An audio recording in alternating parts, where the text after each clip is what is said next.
हमारे सनातन धर्म में मनुष्य के पुनर्जन्म को लेकर एक अत्यंत प्राचीन और गहन अवधारणा है कि जो मनुष्य इस संसार में जन्म लेता है उसकी मृत्यु निश्चित है और जो मरता है उसका पुनर्जन्म भी निश्चित है।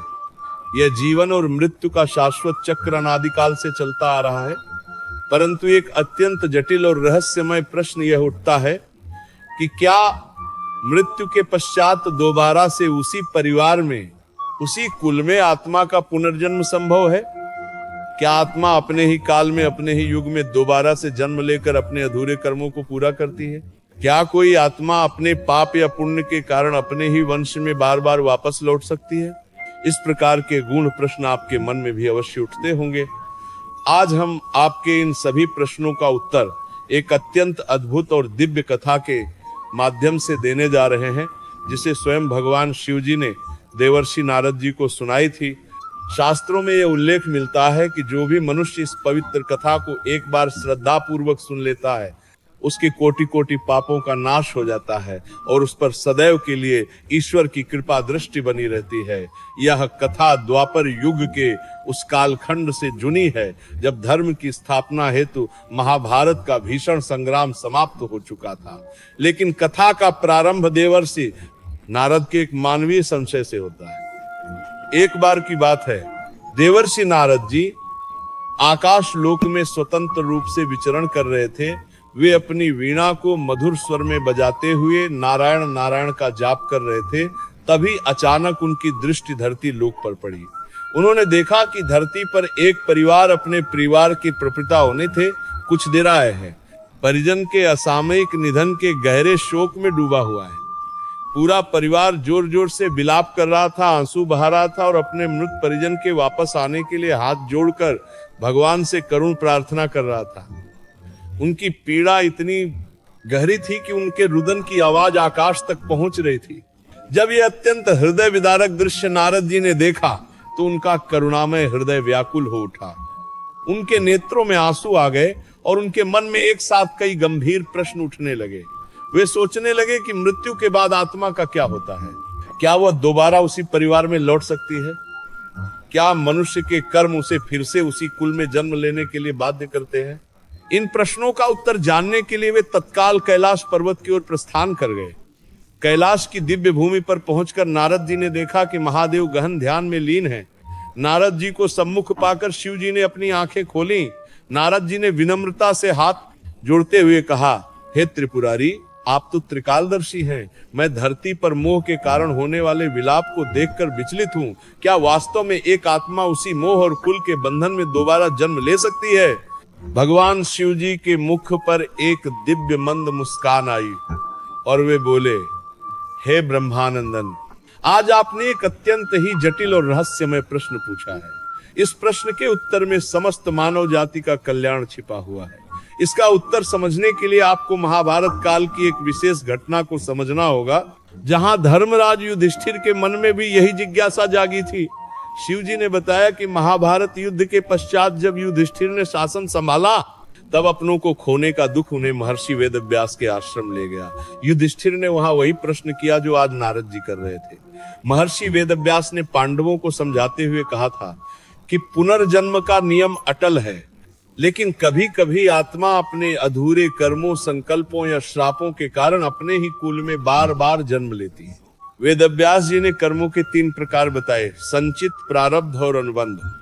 अनुबंध कर्म वो है जहां आत्मा का किसी विशेष कुल से प्रेम, घृणा या क्षण का गहरा संबंध हो, जिसके कारण वह वहीं बार बार लौटती है। युधिष्ठिर की जिज्ञासा को शांत करने के लिए व्यास जी ने द्वारका के एक ब्राह्मण की कथा सुनाई थी, जो पुनर्जन्म के इस चक्र का सबसे जीवंत उदाहरण है।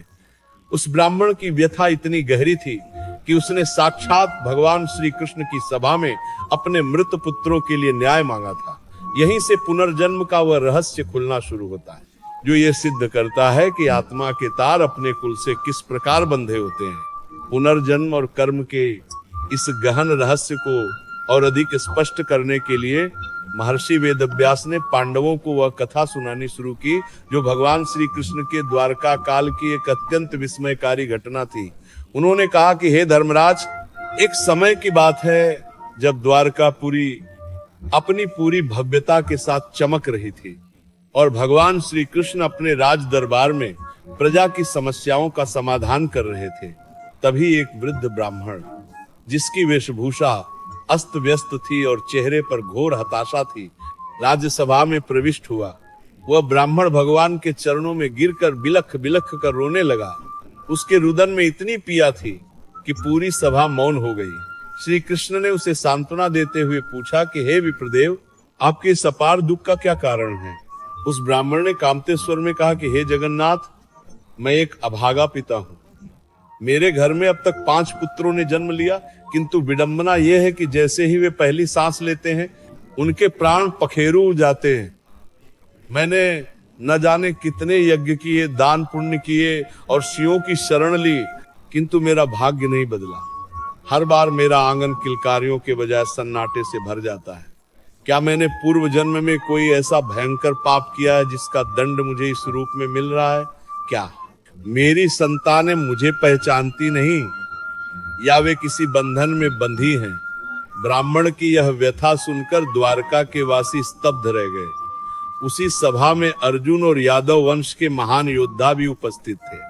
ब्राह्मण का शोक जब क्रोध में बदला तो उसने चुनौती देते हुए कहा कि यदि साक्षात नारायण के रहते भी मेरी संतान सुरक्षित नहीं है तो इस राज्य की रक्षा का दावा व्यर्थ है।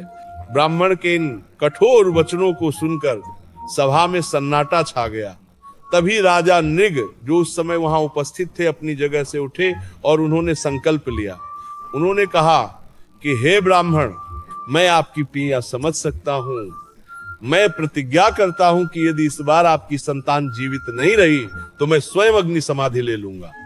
राजा नृग की यह प्रतिज्ञा सुनकर भगवान श्री कृष्ण के मुख पर वही रहस्यमयी मुस्कान फिर से आई जो वे अक्सर तब दिखाते थे जब नियति अपना कोई गहरा खेल खेल रही होती थी। कुछ समय पश्चात ब्राह्मण की 6ठी संतान ने जन्म लिया।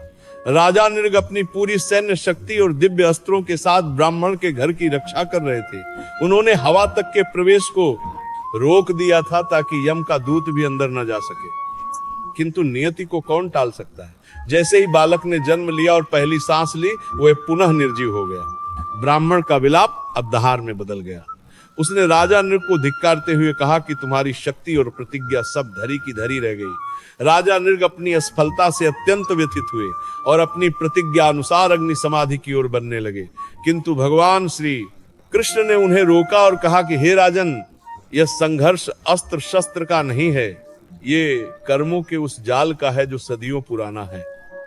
ये आत्मा किसी साधारण कारण से नहीं मर रही, बल्कि यह एक ऐसे चक्र में फंसी है जिसे यमलोक की गहराइयों में जाकर ही समझा जा सकता है।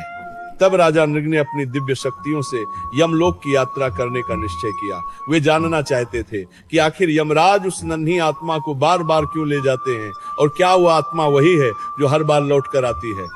यमलोक का वातावरण अत्यंत गंभीर और न्यायपूर्ण था। वहां पहुंचकर राजा नृग ने देखा कि धर्मराज यमराज अपने आसन पर विराजमान हैं और चित्रगुप्त प्रत्येक आत्मा के कर्मों का सूक्ष्म विश्लेषण कर रहे हैं। राजा नृग ने यमराज से प्रश्न किया कि हे धर्मराज, वो ब्राह्मण पुत्र बार बार जन्म लेकर तुरंत मृत्यु को क्यों प्राप्त हो रहा है? क्या ये न्याय है?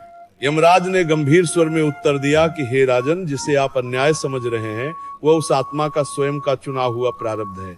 ये आत्मा कोई नई नहीं है, बल्कि ये वही आत्मा है जो बार बार उसी कुल में जन्म ले रही है, क्योंकि इसके कर्मों का लेखा जोखा उसी परिवार से जुड़ा है। यमराज ने रहस्य उद्घाटन करते हुए बताया कि त्रेता युग में यह आत्मा एक अहंकारी योद्धा थी, जिसने अपने बल के मद में आकर एक तपस्वी ब्राह्मण के इकलौते पुत्र का वध कर दिया था। उस समय उस पीड़ित पिता ने इसे श्राप दिया था कि तू भी जिस कुल में जन्म लेगा वहां तुझे जीवन का सुख नहीं मिलेगा और तू अपने पिता की गोद में ही बार बार प्राण त्यागेगा। यमराज के मुख से यह कठोर सत्य सुनकर राजा नृग स्तब्ध रह गए। उनके मन में यह स्पष्ट हो गया कि जिसे वे एक मासूम बालक की मृत्यु समझ रहे थे, वह वास्तव में एक प्राचीन अपराध का प्रायश्चित था। यमराज ने आगे समझाते हुए कहा कि हे राजन, आत्मा का पुनर्जन्म उसी परिवार में तब होता है जब उसके कर्मों का तहणानुबंध उस कुल के सदस्यों के साथ बहुत गहरा होता है। उस योद्धा ने जिस ब्राह्मण पुत्र को मारा था, वही ब्राह्मण आज पिता बनकर उस वियोग को सह रहा है और वो अपराधी आत्मा बार बार पुत्र बनकर सके पास लौट रही है ताकि दोनों का कर्म चक्र पूरा हो सके। राजा नृग ने व्याकुल होकर पूछा, हे धर्मराज, क्या इस श्राप का कोई अंत नहीं है? क्या वह पिता और वह पुत्र इसी प्रकार जन्म मरण के इस भयानक दुख में फंसे रहेंगे? यमराज ने अपनी दिव्य दृष्टि राजा नृग की ओर घुमाई और कहा, श्राप का अंत तब होता है जब या तो कर्म का फल पूरी तरह भोग लिया जाए या स्वयं साक्षात परमात्मा उस बंधन को काट दे। वर्तमान में वह आत्मा अपने ही परिवार में मोह और दंड के कारण बार बार वापस आ रही है, क्योंकि उसे मोक्ष का मार्ग नहीं मिल रहा। राजा नृग यमलोक से वापस द्वारका लौटे और उन्होंने सारा मार्ग नहीं मिल रहा था। वारकरी वापस द्वारका लौटे और उन्होंने सारा बारमे के लिए वापस द्वारका लौटे। वारकरीवार में परिवार में मोह और दंड का पूर्ण वृत्तांत भगवान श्री कृष्ण को कह सुनाया। पांडवों को यह कथा सुनाते हुए महर्षि वेदव्यास बोले कि हे युधिष्ठिर, उस समय श्री कृष्ण ने जो किया वह पुनर्जन्म के रहस्य को समझने की कुंजी है। भगवान श्री कृष्ण ने देखा कि उस ब्राह्मण और उस आत्मा के बीच अब प्रायश्चित की सीमा पूरी हो चुकी है। श्री कृष्ण ने उस ब्राह्मण को बुलाया और उसके मृत पुत्र के शरीर को अपनी गोद में लिया। उन्होंने अपनी योग माया से उस आत्मा का आह्वान किया। उस समय आकाश में एक दिव्य प्रकाश पुंज दिखाई दिया। श्री कृष्ण ने कहा, हे जीवात्मा, तुमने अपने अहंकार का दंड अनेक जन्मों तक उसी कुल में मृत्यु पाकर भोगा है। अब तुम्हारे प्रारब्ध का यह काला अध्याय समाप्त होता है। भगवान ने अपने सुदर्शन चक्र की शक्ति से उस सूक्ष्म बंधन को काट दिया जो उस आत्मा को उस परिवार के श्राप से बांधे हुए था। देखते ही देखते वो मृत बालक पुनर्जीवित हो उठा और उसने अपनी आंखें खोल दी। ये चमत्कार देखकर द्वारका नगरी जयकारों से गूंज उठी। लेकिन यहाँ एक गहरा प्रश्न ये उठा कि क्या वह वही बालक था? महर्षि वेदव्यास ने युधिष्ठिर को समझाया कि जब श्री कृष्ण ने उस आत्मा के बंधनों को काटा तो वह आत्मा अपने पुराने संस्कारों श्राप के प्रभाव से मुक्त होकर उसी कुल में एक नए और पवित्र रूप में स्थापित हो गई। यह इस बात का प्रमाण है कि आत्मा अपने ही वंश में लौट सकती है, लेकिन उसके लौटने का कारण हमेशा लेना देना debit and credit of Karma होता है। यदि किसी आत्मा का अपने पूर्वजों के प्रति अत्यधिक मोह है या कोई बड़ा कार्य अधूरा रह गया है तो वह पुनः उसी वंश में जन्म लेती है। युधिष्ठिर ने बद्दी एकाग्रता से यह सब सुना और पूछा, हे गुरुदेव, इसका अर्थ यह हुआ कि हमारे आसपास जो हमारे प्रियजन हैं वे हमारे पूर्वज भी हो सकते हैं?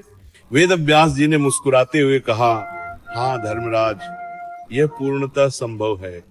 कभी कभी पिता अपने ही पौत्र के रूप में जन्म लेता है तो कभी शत्रु भी क्षण वसूलने के लिए पुत्र बनकर आता है।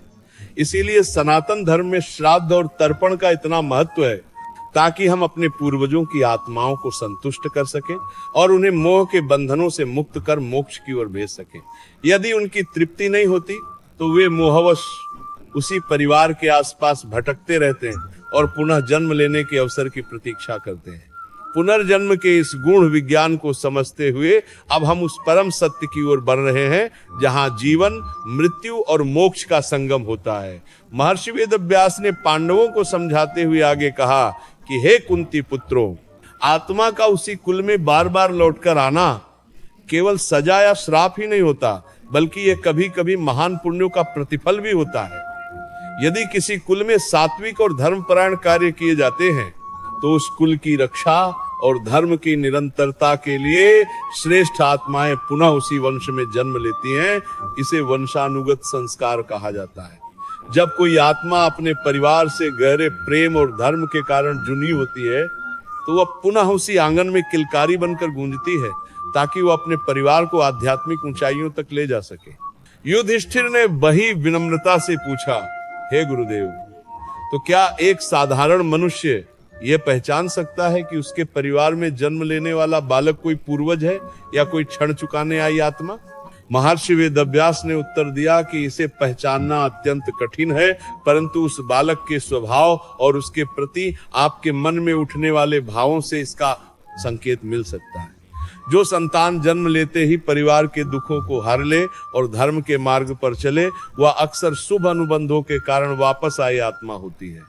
वहीं जो संतान कष्ट का कारण बने, वह प्रारब्ध के पर्ण चुकाने आई होती है। इसीलिए हमारे शास्त्रों में कहा गया है कि प्रत्येक जीव के प्रति करुणा और सेवा का भाव रखें, क्योंकि आप नहीं जानते कि किस रूप में आपके पूर्वज या आपके द्वारा किए गए कर्मों का फल आपके सम्मुख खड़ा है। भगवान शिव ने कैलाश पर नारद जी को एक कथा सुनाते हुए अंत में कहा कि हे देवर्षि, पुनर्जन्म का यह चक्र केवल उन्हीं के लिए है जो मोह और कर्म के बंधनों में बंधे हैं। जो मनुष्य इस रहस्य को जान लेता है कि वह शरीर नहीं बल्कि एक अविनाशी आत्मा है, वह धीरे धीरे इन बंधनों से ऊपर उठने लगता है। जब मनुष्य निष्काम कर्म करता है और अपना सब कुछ ईश्वर को समर्पित कर देता है, तो उसकी आत्मा इन सांसारिक चक्रों से मुक्त होकर मोक्ष को प्राप्त करती है। फिर उसे न तो उसी कुल में लौटने की आवश्यकता पड़ती है और न ही मृत्यु का भय सताता है। नारद जी का संशय अब पूर्णतः शांत हो चुका था। उन्हें समझ आ गया था कि ईश्वर की इस सृष्टि में कुछ भी अकारण नहीं है, चाहे वह किसी का जन्म हो या किसी की असामयिक मृत्यु। मेरे प्यारे मित्रों, आज की यह दिव्य कथा हमें यह सिखाती है कि हमारा जीवन केवल एक संयोग नहीं है, बल्कि हमारे द्वारा किए गए जन्म जन्मांतर के कर्मों का परिणाम है। पुनर्जन्म की यह अवधारणा हमें जिम्मेदारी का एहसास कराती है कि हम आज जो बीज बो रहे हैं, वही कल फसल बनकर हमारे सामने आएगा। यदि हम अपने कुल, अपने परिवार और समाज के प्रति धर्म और प्रेम का आचरण करेंगे, तो हमारी आने वाली पीढ़ियां भी उसी प्रकाश से आलोकित होंगी। आत्मा अमर है और उसके संबंध भौतिक मृत्यु से समाप्त नहीं होते।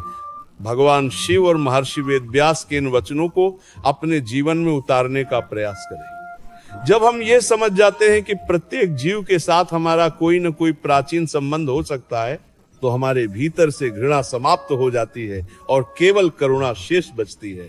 आशा है कि पुनर्जन्म और कर्म के इस रहस्य ने आपके मन के कई संशयों को दूर किया होगा। इस पवित्र ज्ञान को केवल अपने तक न रखें, बल्कि इसे दूसरों के साथ भी साझा करें, ताकि अज्ञानता का अंधकार मिट सके। सनातन धर्म की यह अमर ज्योति आपके जीवन को सदैव सुखमय और शांतिमय बनाए रखे। जय श्री कृष्ण। नमो पार्वती पतये, हर हर महादेव।